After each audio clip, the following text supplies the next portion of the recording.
एक गांव में रामू नाम का एक आदमी रहता था। उसकी समोसे की दुकान थी। उसकी दुकान के समोसे पूरे गांव में मशहूर थे और लोग दूर दूर से उसकी दुकान पर समोसे खाने आते थे। रामू का काम बहुत अच्छा चल रहा था और वो बहुत खुशहाल जीवन गुजार रहा था।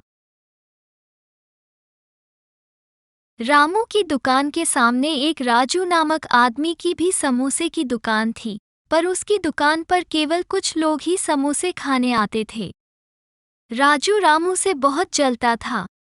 एक दिन राजू ने सोचा, क्यों ना रामू को मारकर मैं उसकी दुकान पर कब्जा कर लूं। इससे मेरा काम आसान हो जाएगा और फिर लोग मुझसे समोसे लेकर खाएंगे। चल भाई, आज मेरे घर चल, वहां जाकर हम चाय पीते हैं और बातें करते हैं। हाँ भाई, चल चलते हैं। रामू राजू की बातों में आकर उसके घर चला जाता है।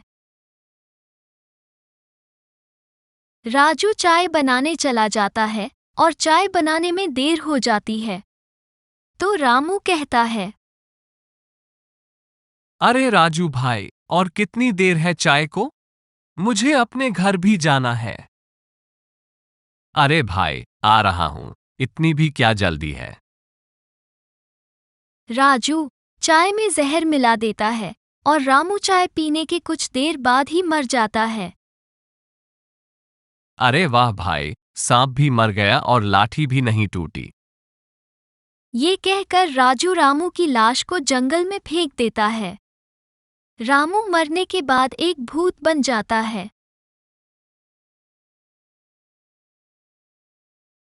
राजू रामू की दुकान पर कब्जा कर लेता है और उसके बनाए हुए तरीके से समोसे बनाकर लोगों को खिलाने लगता है। धीरे धीरे राजू बहुत अमीर हो जाता है।